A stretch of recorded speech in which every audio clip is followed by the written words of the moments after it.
long, like, who am I? Yeah, that's what some of the stuff we used to do, baby. My hips are more than childbearing hips.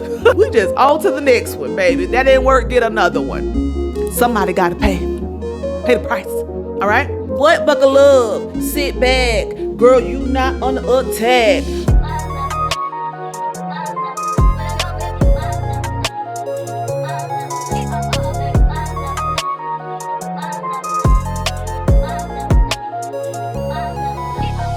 Hi, Survivorlies. Welcome to another episode of But Did You Die? Chaos, Lessons, and Laughs. This is the sanctuary and a safe place for strong black women in faith, and who are all unlearning survival, unpacking generational burdens, and stepping boldly into softness, healing, and truth. I am your host, Monique R. Darnell, licensed professional counselor, mother, author, soft life doula, and of course, strong black woman. And today we're going to talk about something so many of us carry deep in our bodies, in the way we show up, and also how we love. This episode is titled, I Thought Productivity Was Love. Healing the need to perform to be enough. Because somewhere along the way, we were taught, if you perform well, you'll be praised. If you are useful, you'll be wanted. If you keep achieving, they won't leave. And beloved, it's time to ask, who said that? Who taught us that love must be earned through labor? Okay, let's go. Let's do it. Let's jump right on in. And so what I want you to go ahead and do is get prepared.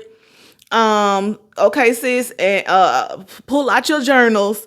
Pull out your notepad, whatever you decide to use as whatever device that you want to use. I'm going to need you to get it out because we're going in today. So buckle up, sit back. Girl, you not under attack. Buckle up, relax. Girl, you know I got your back. What? Buckle up, sit back. Girl, you not under attack. Buckle up, relax. Girl, you know I got your back. Okay, yeah, I did that for you. A little something, for the something. All right, so let's jump on in here today. We are really going in on productivity equals love, right? So this belief isn't a random belief. It is a unspoken, inherited, rehearsed law that we were taught to survive. Yes, this is what this podcast is about. Survival mode, getting out of that. In many black homes, especially those shaped by trauma and scarcity, valued was tied to what you did, what you can accomplish, how well you made everyone else comfortable. Things we were told, like, keep the house clean. You're a girl. Don't embarrass me. Yeah, don't make no fool. You be out there by yourself. Make something of yourself. And so we learned that being enough wasn't about being. It was about doing. And today we are going to unpack that. Breaking down this overfunctioning and the lie that productivity equals love. So what is overfunctioning? Like, because some of y'all may not know, because you've been doing this all your life. My life. You've been doing this for so long. Like, who am I? Who am I? Yes, I'm coming for you. Yes, overfunction is when a person consistently takes on more responsibility, emotional labor, or control than is healthy or sustainable. often in relationships, workplaces, ministries, or family systems, right? And so, but here's the truth. Overfunctioning isn't about strong. It's about trying to feel safe. So from a therapeutic lens, overfunctioning is a nervous system response. So a learned survival behavior that says, if I'm useful, I'll be needed. If I'm needed, I'll be kept. And so this is really, really for the abandonment people who deal with abandonment wounds or rejection. They tell themselves like, if I can oh, he'll need me, or you downgrade who you date just because you want them to need you so they can never leave you. Yeah, that's what some of the stuff we used to do, baby. All right, so it is fixing others before they ask, doing things before they even asked for you to do things, being a fixer, overcompensating, always having the answers so you can be needed and valued, saying yes even when you're depleted. Feeling guilty when resting. We have talked about that a lot, girlies. Come on. We've talked about that. You deserve to rest. This is what this podcast is for. Rest. Rest. Taking on emotional responsibility for everyone else's mood and outcomes. You over here feeling some type of way because, you're taking on the load of how things are supposed to end and the outcome of that thing. So now you're feeling some type of way because you really wanted this to be okay for them, but you don't have that power. Yes, we're Black women. Yes, we do things. And sometimes when we do things, they come out excellent. They come out right. That's why people come to us. But we don't have anybody to go to. All right. We don't even go to another Black sister. Come on. Right. Like if that is the norm, if that is the unspoken law, why don't I go to another Black sister? I don't know. All right. The emotional consequences of overfunctioning. Yes, there is a price to pay. Somebody got to pay the price. All right. Chronic burnout masked as high standards. Yes, high standards. Or are you doing too much? Are you doing the most? Resentment towards others for not matching your effort. You over here upset and mad and stuff about things and feeling some type of way about stuff and you're wanting the same thing that you're giving. Are you asking the right people? Are you asking the right person? All right. Okay. And then you're upset when they can't give it to you, when they show you who they are. Adjust, sis, adjust. Buckle up. I told you, buckle up. Buckle up. Sit back. Girl, you not under attack. All right, struggles with rest, ease, and intimacy. So you can't let nobody in because you feel like you're supposed to do it. It's all on you.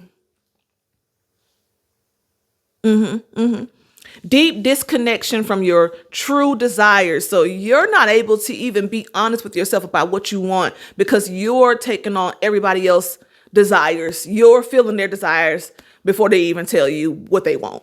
You're thinking, oh, I think they want me to cook for them. They want me to clean. They want me to do this, to show up. You haven't even had a conversation. What are your needs? And am I in a place to do that? Do I have the capacity for my church girlies? Am I in this season? Is this what God told me to do? Yes. All right. And perhaps the most dangerous of all, you start believing love is something you must work for, not something you're worthy of. All right. some reflection that I want you to kind of think about right now. Like, I hope you got your journals. So pull it out. What was praised in your household growing up? Was it good grades, good behavior, always, being the one that shows up? What was really praised in your household growing up? And so what is your presence or your performance? So was it your present or your performance? So which one was it? Was it you being enough or you performing? Which one? Write that down, speak it out loud, and hear yourself connect heart, soul, and mind. Yes. So you're not blaming, you're breaking the cycle. So I really want to make sure that in this 5th episode that people understand and know that we're not blaming, our parents and the ancestors, all that came before us did what they had to do. And we did what we have to do as well. We're doing what we have to do as well. But this podcast is here to invite you to a place where you don't have to hustle. You don't have to try to work on surviving and all of this. This is the lifestyle that I have to live. This is a safe place and a safe landing for you to take a breather, to revamp, to look at what's going on. Where am I stuck at? How can I get out? What do I need to do to move to the next place in my life? What is hindering me? Why everybody asking me, to do this and to do that? Why do I have this, name on me like I'm the strong Black woman? I'm the strongest in the family. I don't know when to hold it down. I can't even rest. I'm having problems resting. This is what this podcast is for. It's not to blame. No, it's not to blame. It is a safe space for all who are struggling through survival and trying to come out. All right. The burnout beneath the badge. So here's what happens when productivity equals lovable becomes your identity. It becomes your identity. So productivity equals lovable, which becomes your identity. So overcommit to prove your worth. Y'all, women, you're doing too much. Sit back, chill out. Let them do it. And I used to tell me this all the time, let them be the man, let them show you, let them do. And I'm like, I don't know how to do that. What that mean? Because I've always had to do something. I've always had to fight, always had to do something. So now that I'm in this season where I've been in the season for a little while now, that I prioritize me and take care of myself, it is not me performing out of the need of fear. If I don't do, they will leave me or they will reject me if I don't prove and show. I don't walk in that anymore because I already know that I'm enough. And so whoever comes to me, they have to recognize that. And if they don't recognize that, then I'm not the one for them, because that will lead me into overdoing to prove to them that I am enough, which is something that I cannot maintain. I can't maintain that because I'm already doing enough. What you mean? All right. Apologizing when resting. Feel guilty when you're not helping someone else. It's a hustle heart hybrid. All right. So if I do more, they'll love me. They'll want me. They'll need me. And somewhere down the line, we have learned that from our mothers, our grandmothers. They probably told it to us and showed us what to do to keep a man with cooking and cleaning and all of these things being available. All of those things. And so now we're in a place where our generation has come to a place where we want more. The women want more. And so it's an issue in the relationship now. Like, okay, men are trying to figure out what do they need to do. And we got people saying that, and that's a narcissist, get another one, and da, da, da, da, da. At the end of the day, we all just need to sit down and have a conversation. First, you need to have a conversation with yourself. And then, like do a diagnostic. Like, where am I? Can I maintain a relationship right now? Am I healed enough to be in someone else's life or have somebody else in my life? Because sometimes what we're doing, we jump from here, we jump from here, we jump from here, and not doing any work and looking through, and we doing all these other stuff, but we not looking, we not growing. We just on to the next one, baby. That didn't work, get another one. So if I stop, I'll be forgotten. All right, so this is definitely for those women that has lived a long life of career pushing, hustling, moving forward in life, that I have to have this next degree so I can be valued, so my dad can love me, so my mom can see me, so I can be important to my family, and maybe they can ignore that I'm not married. All right, so we already know that's not love, that's emotional capitalism. All right, so you're not a project, you are a person. You're not an asset, you're a soul. All right. So how productivity equals love was passed down. All right. We're going to talk a little bit about that. Cultural roots, Black history, and survival. So how productivity equals love was passed down from cultural roots and Black history and survival.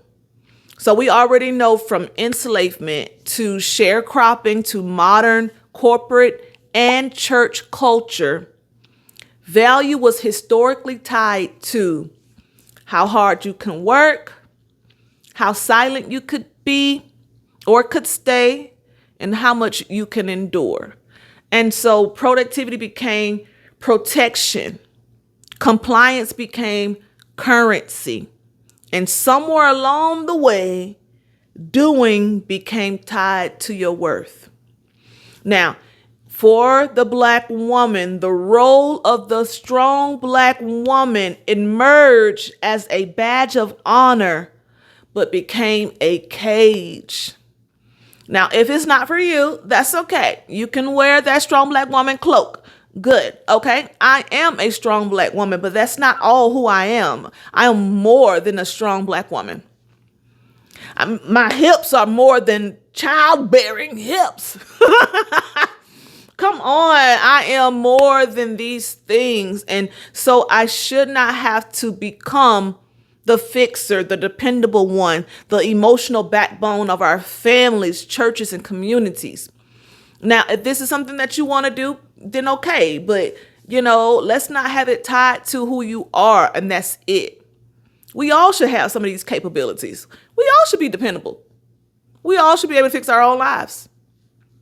We all should have some formal way where we are able to carry our families, church, and communities. We should all have some kind of responsibility and accountability. But to put it all on one, that's too much.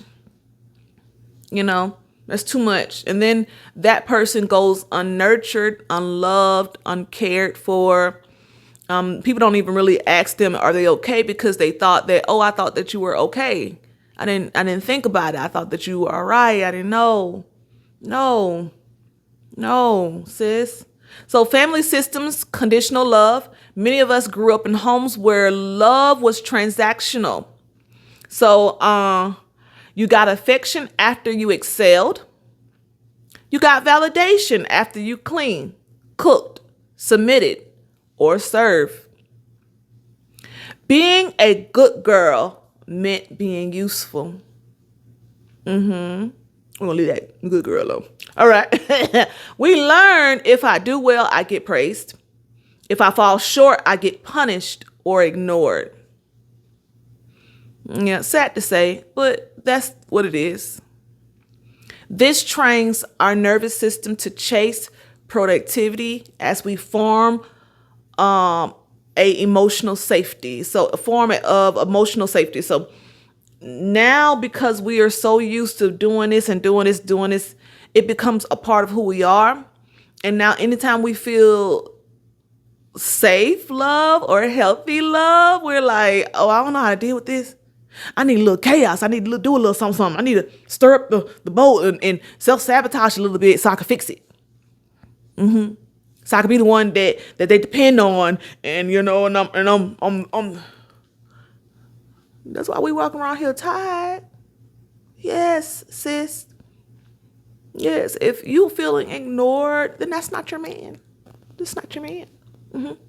All right. So faith plus hustle culture, perfectionism in disguise. So in many church contexts, the message gets reinforced. Serve your way into purpose. We talked about this last episode about being able to prove your sanctification through suffering and a hardship and what you can do. That's not the will of God. God blesses the diligent. Be strong in the Lord, but never be soft in your sorrow. And so the theology gets twisted. You begin to believe that you can earn God's love and people's approval by doing what? More. All right. So this is a sacred burnout. This is a grace-starved perfectionism. This is how performing gets replaced with presence. This is why we don't have relationship and connections with people like we should. All right. So journal prompts. What do I believe about myself when I'm not achieving, producing, or helping? Ooh, who am I? Who am I if I'm not doing something? Strong Black woman. Who am I? Am I worthy? Do people actually want me if I'm not doing anything? Can I even do that? Is that okay to not do anything? To sit? That's where the shadow lives. That's also where your healing begins, sis. All right. Next part, survival mode made it make sense. Let's talk about why this mindset makes sense. Okay. So because there's compassion and clarity, survival mode says be useful or be discarded. Stay productive so they don't replace you. Perform peace even when you're breaking. And if you've ever had to prove your worth to a parent, if you were only praised when you performed, if you were told you are strong instead of supported, then it makes sense that love feels like work.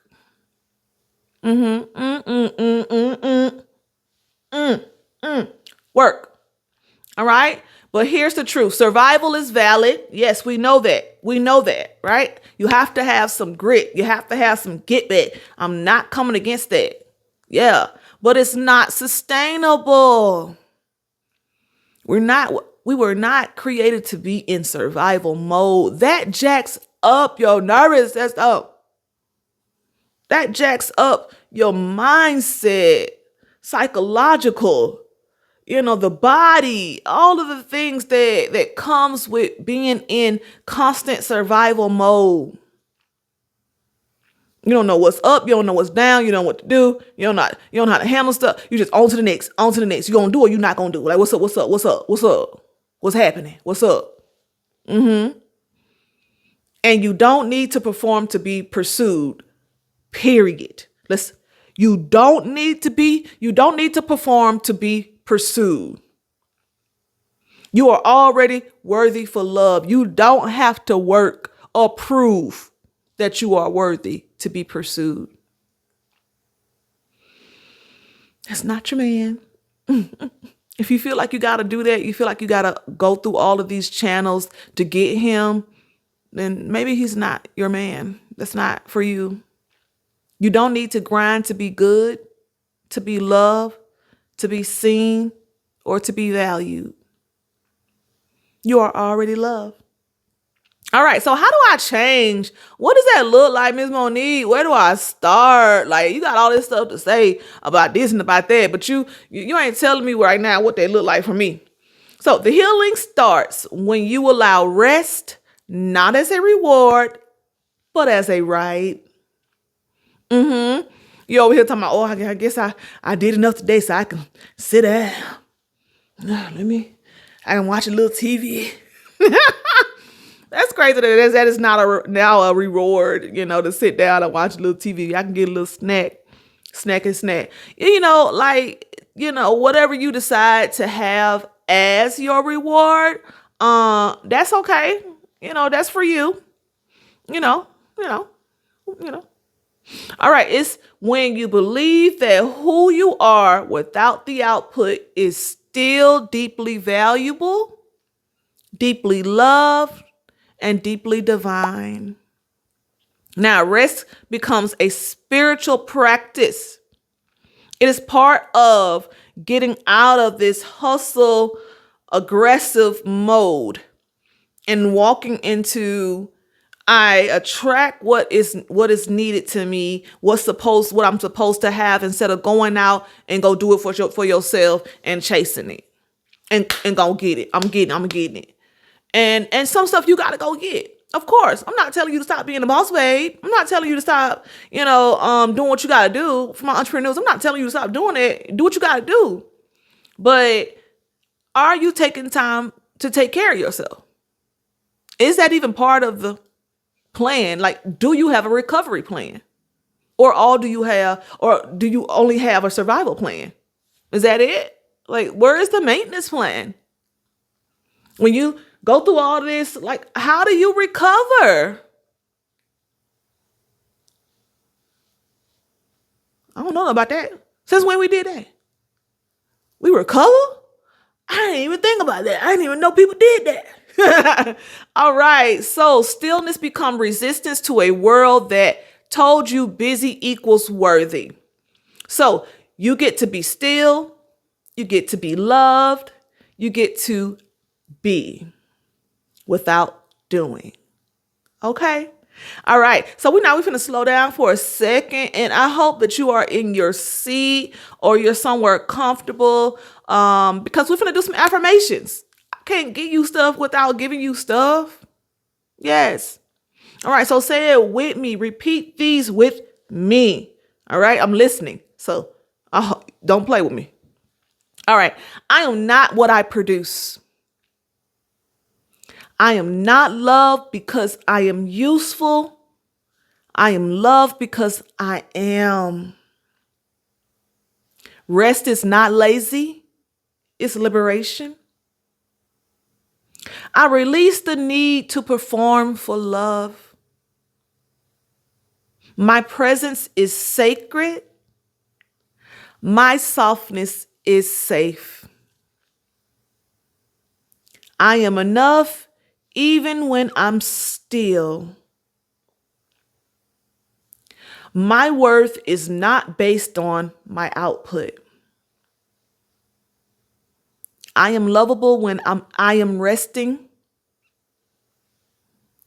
I don't have to shrink to be safe or stretch to be seen. I release the belief that productivity equals love. From my body, from my nervous system, from my mind, from my soul, whoever taught me that, wherever I learned it, wherever I seen it, it is not the life that I'm living today. I choose today, prioritize myself, who I want to become. I open space for that in my life. I am enough in my stillness. Now, so because there is this part where the brain likes to beat you up for saying these things, and when you said a couple of these things, someone else was said too at the same time that inner critic voice was talking to. So I'm gonna help you with some therapeutic reframe.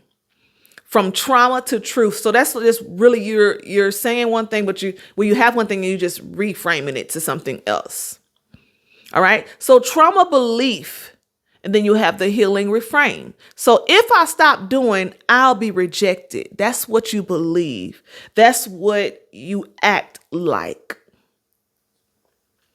And you behave in this way that if I stop, I'll be rejected. So you never stop. So this is what you're going to say now to that part of you. I am loved for who I am, not what I do. Yeah. I know some of y'all like felt that in y'all spirit. It shook, gave you goosebumps in your body and stuff. Yes, you should hold yourself and put your hand on your heart, and say, I am loved for who I am and not what I do. No, I must carry everyone's burden. That's the trauma belief. The healing refrain, I can support without self-sacrifice, without self-abandoning, without neglecting my identity. I can support you without giving up everything and doing everything. I don't have to take over. I don't have to do that. I'm only valuable when I'm useful. That's the trauma belief. Now the healing refrain. My value is inherent, not earned. I'm already loved. You already know. You already loved. You already cared for. You already thought about, valued. You're here, right? You're listening to this 5th episode. I told you to buckle up and sit back. Girl, you not under attack. This is not an attack. No one. This is to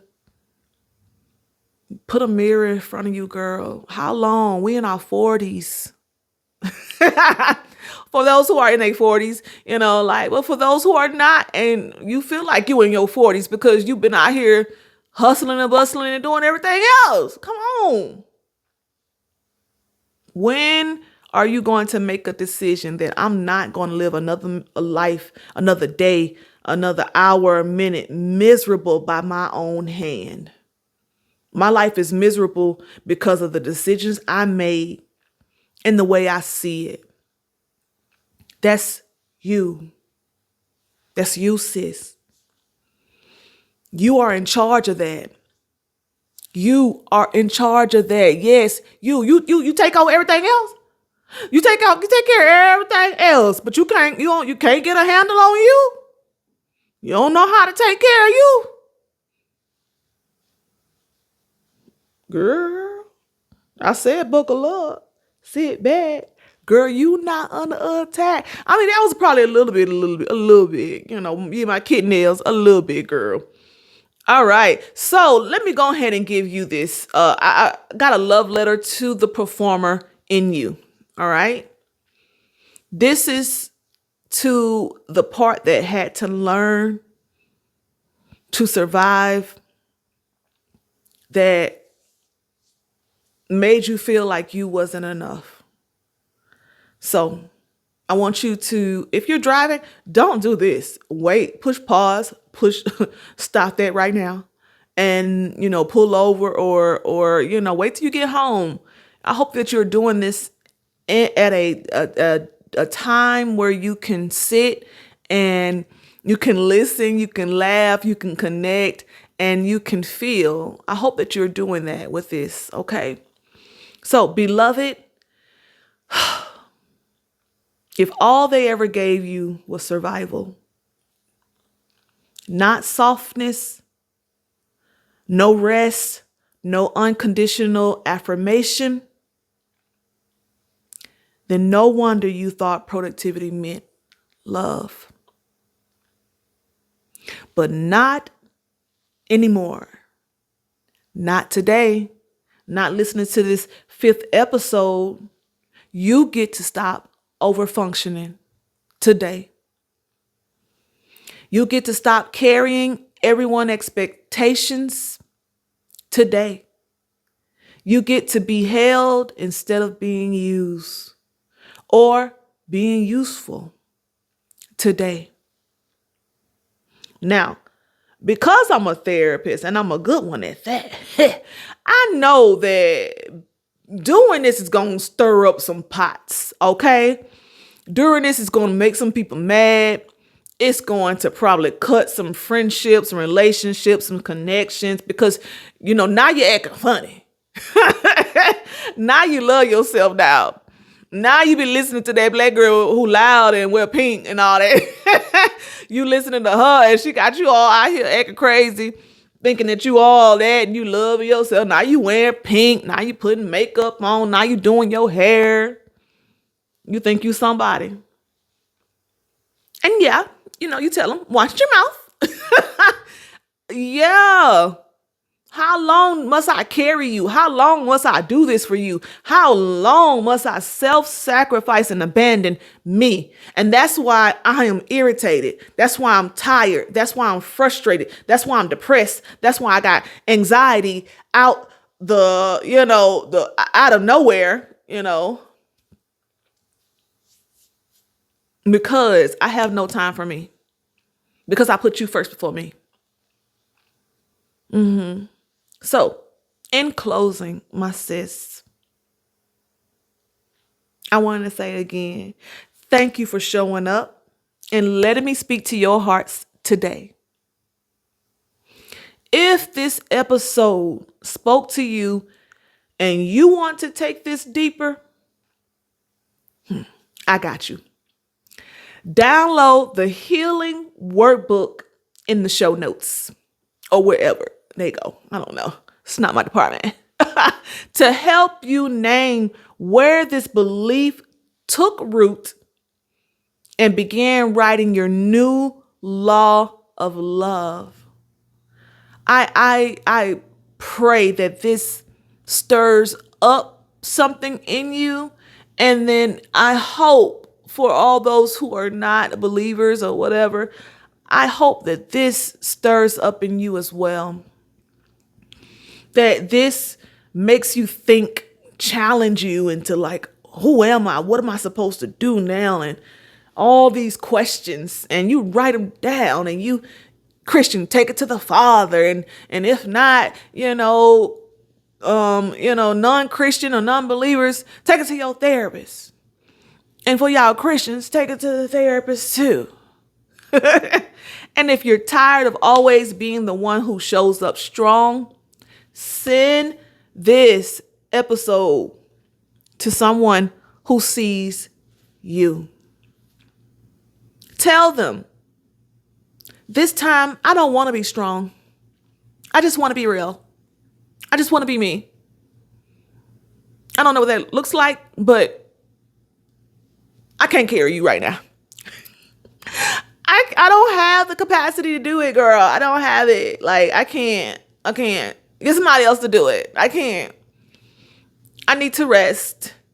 I need to lose weight. And the only way I can lose weight is if I can focus. If I can put all of this together that I've been given to you into me, then finally I could probably achieve some goals. That may have been a little bit of just a little bit, sis. Because I'm here for you. Okay? So until next time, be gentle with you, be kind with you, and be honest with you. All right? So stay connected with me on all my socials. Yes, all my socials. But did you die? Hit that follow, subscribe button or like so you're the first to know when my next episode drops. Yeah, they're on Tuesdays. You don't have to try to figure that out. Every week, Tuesday, you're going to get an episode of pink, nails, makeup, and colorful attitude. Yes.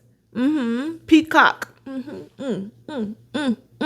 All right. And if no one told you today, you are worthy, you are loved, and you are enough. Doing and not doing. You are enough as you are. And you are my sis. All right, girl. Bye, Survivor League. They were still family members. Used to bully me down to the ground. And I would go home, get off the school bus and go home and cry to my grandmother. And I would tell her who was doing it. She was like, that's your cousin.